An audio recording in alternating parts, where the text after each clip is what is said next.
Muscle contraction के event सब muscle contraction exactly होता कैसे है? सबसे पहले क्या होता है, एक्शन पोटेंशियल जनरेट हो, हमने देखा एक्शन पोटेंशियल जनरेट होगा, एक्शन पोटेंशियल अलग द मेम्ब्रेन होगा। तो मेम्ब्रेन में क्या होगा, मेम्ब्रेन को क्या बोलते हैं, स्केलेटल मसल की सार्कोलेमा बोलते हैं। इसमें आएंगे कन्फर्मेशनल चेंज। तो पहले एक्शन पोटेंशियल जनरेट होगा, दूसरा है तेरा कन्फर्मेशनल चेंज। ठीक है, कन्फर्मेशनल चेंज आएगा मेम्ब्रेन में। तो इसमें क्या होता है, लोक एंड की मॉडल, लोक एंड की मॉडल बोलते हैं इसको। ठीक है, इसमें कुछ जो तेरे सार्कोलेमल मेम्ब्रेन रहती है, इसमें टी ट्यूब्यूल है ये। ठीक है, इसमें कुछ रहते हैं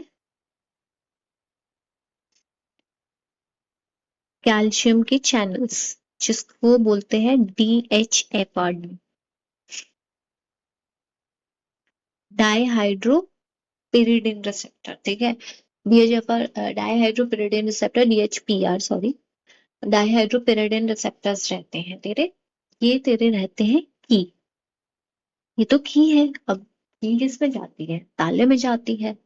ठीक है, अब ताला क्या होगा, ताला होता है तेरा सार्कोप्लाज्मिक रेटिकुलम जो हमने देखी थी, उसमें तेरे रहते हैं राइनोडिन रिसेप्टर। ठीक है, राइनोडिन रिसेप्टर रहते हैं। ये सार्कोप्लाज्मिक रेटिकुलम है तेरी, ये है तेरा राइनोडिन रिसेप्टर, ये तेरा है ताला, ये है लो। तो लो कैन की मॉडल कंफर्मेशन, तो एक्शन पोटेंशियल जनरेट हो रहा है तो कंफर्मेशन चेंज होती है। तो ये क्या होता है, ये आपस में प्रॉक्सिमिटी में आते हैं। इनका क्या होता है, मैकेनिकल इंटरेक्शन होता है। ऐसा नहीं है कि ये कुछ वैसे है। तो इनका क्या होता है, कंफर्मेशनल चेंज हुआ तो इनका मैकेनिकल इंटरेक्शन हुआ, ये आपस में इंटरेक्ट किया। DHPR ने, डाईहाइड्रोपिरिडिन रिसेप्टर्स और रिसेप्टर्स ने इंटरेक्ट किया आपस में।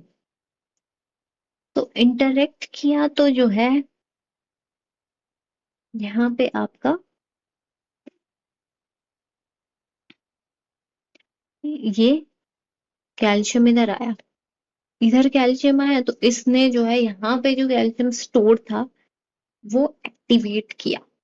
ठीक है, तो यहां से जो है वो आपका कैल्शियम बाहर निकला, कैल्शियम इफ्लक्स हुआ। यहां से जो कैल्शियम बाहर निकला फिर जो है वो क्या हुआ, आपकी मसल जो है कैल्शियम बाहर निकला, यहाँ पे कैल्शियम बाहर निकला, फिर कैल्शियम किसके साथ जुड़ेगा, ट्रोपोनिन सी के साथ जुड़ा। कैल्शियम ने जुड़ा ट्रोपोनिन सी के साथ। ठीक है, ट्रोपोनिन सी के साथ कैल्शियम जुड़ा तो जो है वो मायोसिन बाइंडिंग साइट जो एक्टिन पे थी वो खुल गई, और ट्रोपोमायोसिन वहां मायोसिन हेड से हट गया, तो एक्टिन मायोसिन जो है वो बाइंड हुए। तो मायोसिन हेड जो है वो एक्टिन से बाइंड हो गया अपने, ये सब आपस में बाइंड हो गया मायोसिन हेड का, तो कॉन्ट्रैक्शन हो गया, कॉन्ट्रैक्शन हो गया। ठीक है, कॉन्ट्रैक्शन हो गया, उसके बाद हमें क्या करना है, रिलैक्सेशन करना है। रिलैक्सेशन में क्या होता है, यहाँ पे रिलैक्सेशन प्रोटीन हमको पता है सर का रहता है, सर का क्या रहता है, सार्कोप्लाज्मिक रेटिकुलम, कैल्शियम एटीपीएस रहता है। ये जो है वो तेरा कैल्शियम को फिर से अंदर डालेगा, फिर से अंदर डालेगा, तो यहाँ पे कैल्शियम रहेगा नहीं, तो ये प्रोसेस सब रुक जाएगा।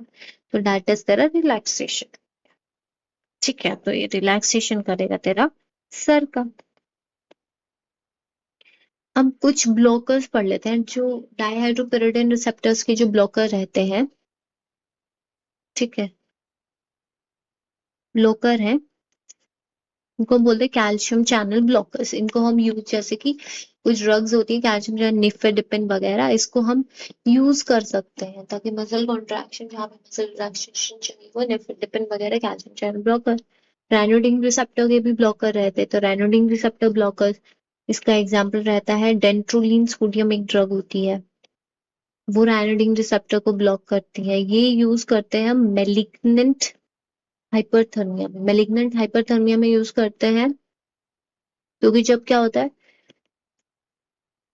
यहाँ पे मेलिग्नेंट हाइपरथर्मिया में राइनोडिन रिसेप्टर बहुत ही ज्यादा एक्टिवेट हो जाते हैं, तो बहुत ही ज्यादा जो है वो कैल्शियम रिलीज करते हैं, बहुत ही ज्यादा जो है वो मसल सस्टेन मसल कॉन्ट्रैक्शन रहता है, तो हम राइनोडिन रिसेप्टर को क्या करते हैं, इनहिबिट करते हैं, डेंटोलिन सोडियम देते हैं, तो जो है वो मेलिग्नेंट हाइपोथर्मिया जो है वो हमारा ट्रीट हो जाता है। क्योंकि मसल अगर जहाँ पे ज्यादा कॉन्ट्रैक्ट हो रही है तो वहां पे हीट तो बनेगी जेट बाय हाइपोथर्मिया।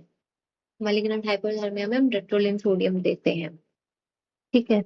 एक जो है वो हमारा सर का पंप रहता है, सर का पंप जो है वो कोड एक जीन रहती है, वो कोड करती है ATP2A1 जीन, इसको कोड करती है ATP2A1 सर का कोड। तो अगर इसमें म्यूटेशन आ गया इस जीन तो क्या होगा, मसल रिलैक्सेशन नहीं हो पाएगा, मसल रिलैक्सेशन ढंग से नहीं हो पाएगा तो मसल क्रैम्प्स होंगे, मसल क्रैम्प्स होंगे, यूजुअली आफ्टर एक्सरसाइज जो है वो तेरे को मसल क्रैम्प्स होंगे। इसको हम बोलते हैं ब्रूडीज मायोपैथी।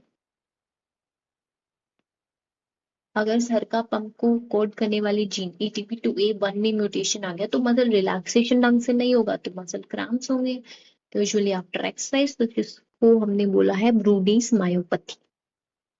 अब हमने ये मैकेनिज्म तो देख लिया कि मसल कॉन्ट्रैक्शन होता क्या है, सबसे पहले एक्सचेंज पोटेंशियल जनरेट हुआ, उसके बाद में कन्फर्मेशनल चेंज हुआ, लॉक एंड की मॉडल, जो तेरा DHPR है और जो तेरा राइनोडिन रिसेप्टर्स है वो आपस में जुड़े लॉक एंड की तरह। उसके बाद में कैल्शियम इफ्लक्स हुआ, कैल्शियम इफ्लक्स होकर बाहर ट्रोपोनिन से जुड़ा, ट्रोपोनिन से जुड़ा तो जो है वो इसने इंटरेक्शन करवाया एक्टिन और मायोसिन का, फिर कॉन्ट्रैक्शन हुआ। अब ये जो एक्टिन और मायोसिन का इंटरेक्शन है, जो मॉलिक्यूलर मैकेनिज्म है वो हमें ठीक है। अब हम पढ़ते हैं मॉलिक्यूलर मैकेनिज्म। मॉलिक्यूलर मैकेनिज्म में क्या होता है, ये जैसे ये एक्टिन है, ठीक है, और ये मायोसिन है,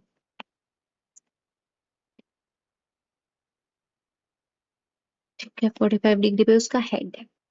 अब स्टार्ट कहाँ से होता है कि जो मायोसिन का हेड है, हमें पता है मायोसिन के हेड के पास ATPase की एक्टिविटी रहती है, that we all know from the very beginning. ठीक है। तो यहाँ पे मायोसिन के हेड के पास आके सबसे पहले जुड़ता है ATP। ठीक है। तो फर्स्ट स्टेप है ATP बाइंड होता है इसके मायोसिन हेड से, ATP बाइंड होगा। अब मायोसिन हेड के पास ATPase की एक्टिविटी है, अभी ये 45 डिग्री पे है मायोसिन का हेड, ATPase की एक्टिविटी है, तो पहले क्या होगा, मायोसिन का हेड जो है वो तेरा 90 डिग्री पे जाएगा, ऐसे, पहले ऐसे टेढ़ा पड़ा था, ठीक है, ऐसे पड़ा था, अब सीधा होएगा तो मायोसिन का हेड जो है वो तेरा 90 डिग्री पे आया। और जो ATP को है इसने ATP हाइड्रोलिसिस कर दिया, ATP को इसने कन्वर्ट कर दिया ADP में प्लस फॉस्फेट में, ठीक है। तो ATP हाइड्रोलिसिस हो गया और ये 90 डिग्री पे आ गया, ये तेरा एक्टिन है। अभी भी इन दोनों के बीच में कोई कांटेक्ट नहीं है, एक्टिन मायोसिन के बीच में। अब तेरा नेक्स्ट स्टेप क्या है, नेक्स्ट स्टेप जो है वो तेरा है क्रॉस ब्रिज फॉर्मेशन, जो मोस्ट इंपॉर्टेंट स्टेप रहता है, क्रॉस ब्रिज फॉर्मेशन, मतलब एक्टिन मायोसिन का इंटरेक्शन होगा इस टाइम। अभी तक इंटरेक्शन नहीं हुआ था, अभी क्या हुआ था, ATP मायोसिन के हेड को आके जुड़ी थी, ATP हाइड्रोलाइज हुई, अभी जो है वो इनका इंटरेक्शन होगा, ये आगे जुड़ गया, ये मायोसिन का हेड जो है वो एक्टिन से जुड़ गया और इसके साथ में जुड़ा हुआ है ADP प्लस इनऑर्गेनिक फॉस्फेट। तो अब ये एक्टिन और मायोसिन का इंटरेक्शन हो गया, अभी भी मायोसिन का हेड जो है वो तेरा 90 डिग्री पे ही है। अब नेक्स्ट क्या होगा, स्लाइड होगा, स्लाइड होगा, उसको हम बोलते हैं पावर स्ट्रोक। जो मायोसिन का हेड है वो एक एक्टिन से दूसरे एक्टिन के पास जाएगा, ठीक है, और रिलीज होगा ADP और इनऑर्गेनिक फॉस्फेट रिलीज हो जाएगा, और मायोसिन का हेड जो है वो वन एक्टिन से अनदर एक्टिन जाएगा स्लाइड होके, दैट इज तेरा पावर स्ट्रोक। स्लाइड होगा मायोसिन का हेड, ठीक है, स्लाइडिंग ऑफ मायोसिन हेड, ठीक है। और साथ में जो है वो तेरा स्लाइड होगा, तो एडीपी और इनऑर्गेनिक फॉस्फेट रिलीज होगा, और मायोसिन का हेड जो तेरा एक एक्टिन से अनदर एक्टिन पे चला जाएगा। अभी भी जुड़े हुए ही हैं दोनों, ये मायोसिन का हेड है तेरा। वापस तेरा ये एडीपी और ये release, ADP inorganic phosphate release हो गया, और अभी भी जुड़े ही हुए हैं। अब जो तेरा नेक्स्ट स्टेप है, ये 4 स्टेप्स हो गए पावर स्ट्रोक। नेक्स्ट स्टेप क्या है तेरा? डिटैच होगा, detachment of myosin head from actin. अब एक्टिन से डिटैच होगा, कैसे क्यों होगा? क्योंकि जो न्यू मॉलिक्यूल, वो एटीपी नहीं, वो एटीपी तो न्यू मॉलिक्यूल,